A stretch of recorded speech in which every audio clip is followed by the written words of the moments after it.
Hey everyone, it's Maria here.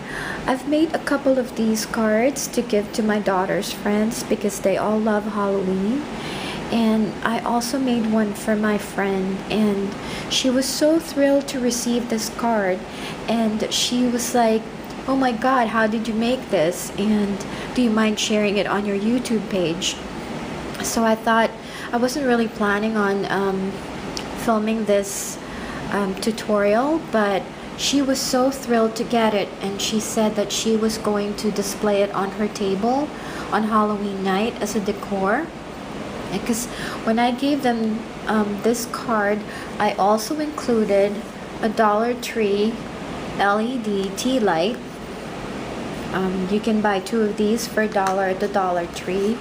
I happen to hoard a lot of them to use for my Halloween projects, and so when I gave her the card, I also gave her an LED tea light, and she was so thrilled.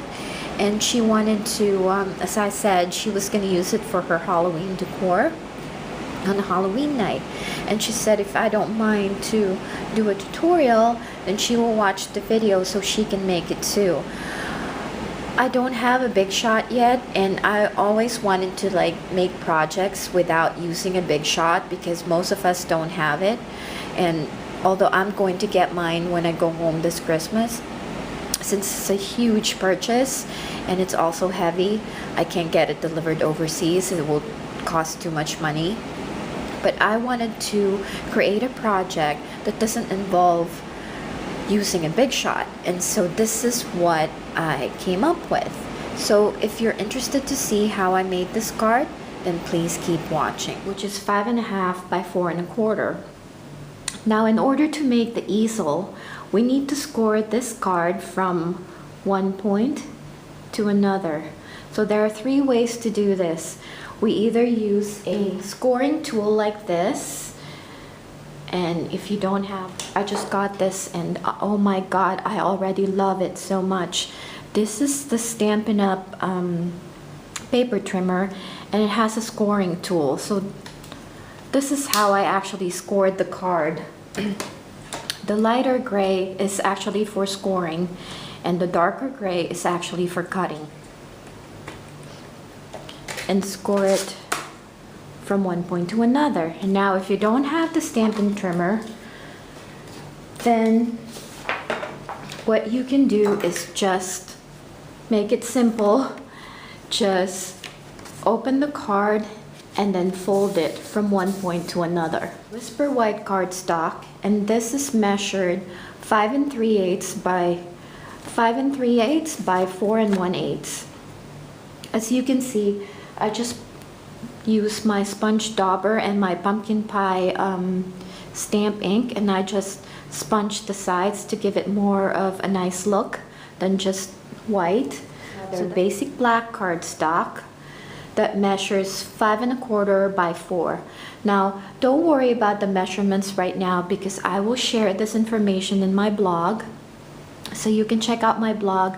I'll have the link below. I will have all the information for you, including all the measurements and whatever cardstock I use. So we will need a punch of some sort. So this is a decorative label punch by Stampin' Up! You can use any other punch you want, any other shape, as long as it's big enough for your stamp. It's the Best of Halloween stamp set, and I use this tree with the owl there. It's really spooky. We will also need a vellum. Now, I just also got my vellum. I had some vellum that I bought from Michael's before, and when I heat embossed, it actually curled up. I'm not sure why, but I tried embossing with using the Stampin' Up! Vellum, and it stayed in great shape. So I would recommend this is vellum. It's cheap. It has I think 20.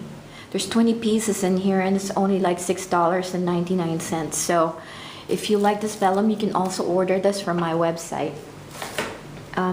So anyway, I already stamped the image for time's sake. I used the Stays On ink. Stays On doesn't smudge, so you really have to use Stays On. And again, this is also available either at local craft stores or through my website with Stampin' Up!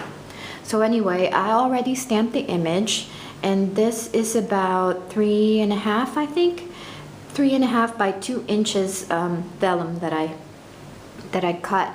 This is the one that's going to create this window right here. So I already stamped the image. In order to create the frame, because we're gonna put this vellum over here, and then we're going to sandwich it with our white and our black cardstock, and whatever is the excess, you can just trim it off. So that is why we have 2 cardstock on top of our base. So if you can see, I already punched my image. I actually just put it together like so, and then I used my decorative label punch and punched the image like so. I would recommend only punching 2 cardstock at the same time and not 3, so you don't destroy your punch easily and the blades don't get all dull and stuff. So I already punched these 2. I lined them up together like this. I made sure that everything is like in the middle, and then I punched it at the same time, just to save time. So we're going to need, after you score your basic card, you need to punch out your image over here, and then you need to get your vellum and stamp your image. Now you will need some sort of a tape adhesive or some sort of a glue, whatever you're used to. I'm used to my ATG. I'm still waiting for my Stampin' Up!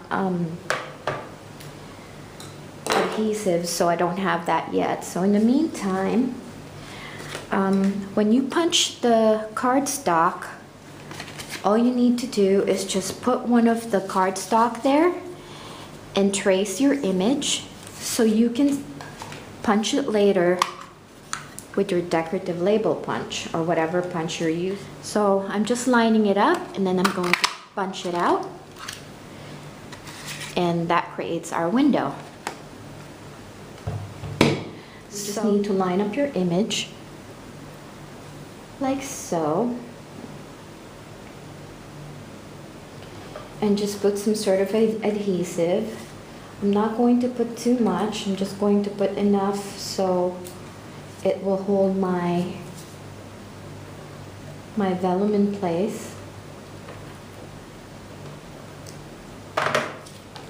And I am just going to center that image. Be careful, because I did this a couple times and the image actually got stuck there and it didn't look so good. So make sure that before you lay your vellum, it's right in the middle. There you go. And we can just cut off the excess later. And now we are going to put our basic black, so on top of that to cover that vellum, and we are going to put adhesive to this.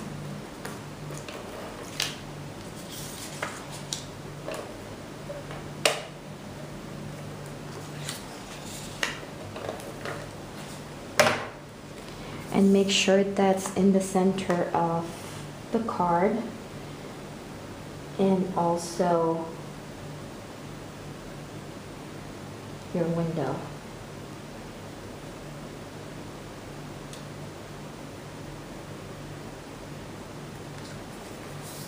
Like so. Let's see that?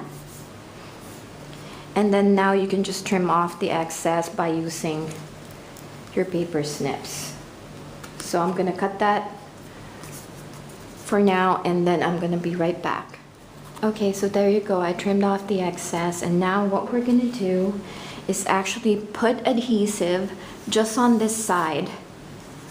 Don't put anything on this side. We're just going to put adhesive on this side. So when we have our card, so you can see that, it will stand up like so, like an easel. So we are going to put our adhesive just on this side.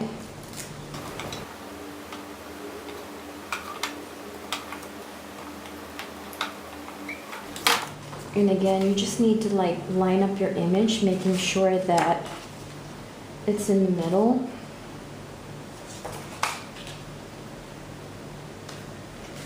And in order to do that, it's probably better to like put it against the light, because this is the difficult part, because you really have to make sure that you're lining up your window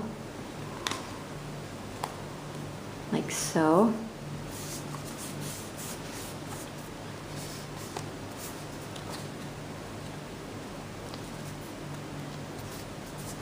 And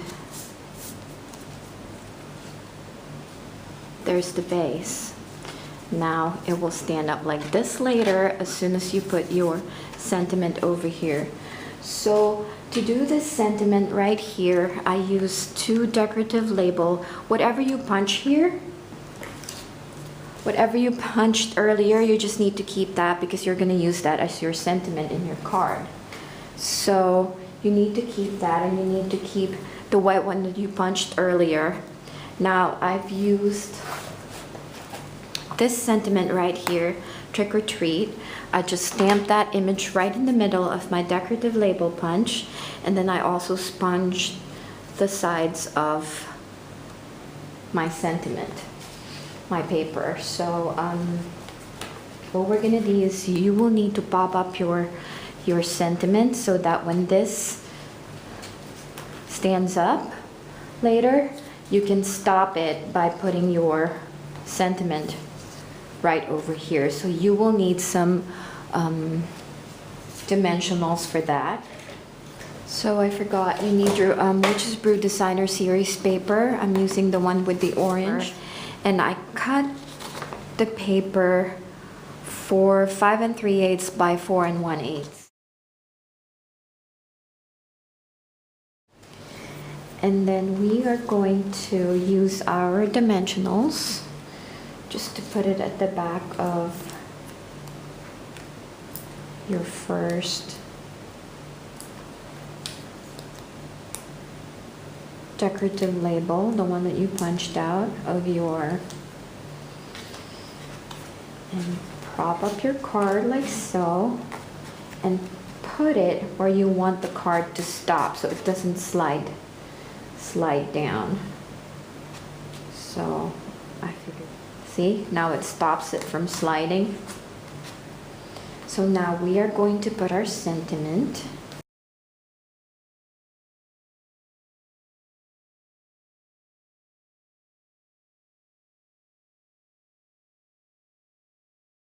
And then for the outside over here, I just have some spare.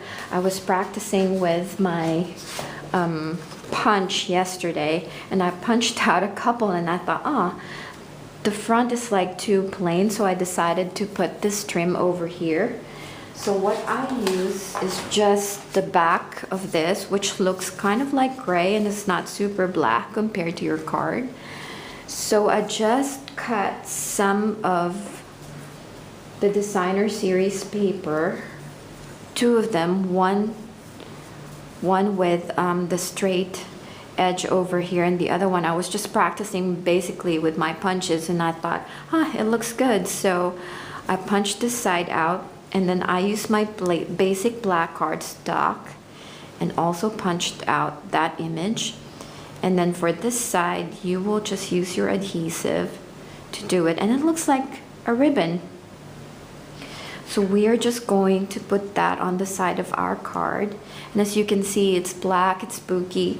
You can use ribbon, you can use some colorful Designer Series paper. It's all up to you, but I want my card to be simple because I want the window to stand out and to just really stand out and make it all spooky. And you can use this for your table on Halloween night, and you can decorate your table and stuff like that. And this can be part of your decoration. So all we have to do now is use our adhesive and glue this on the side, and then we're done.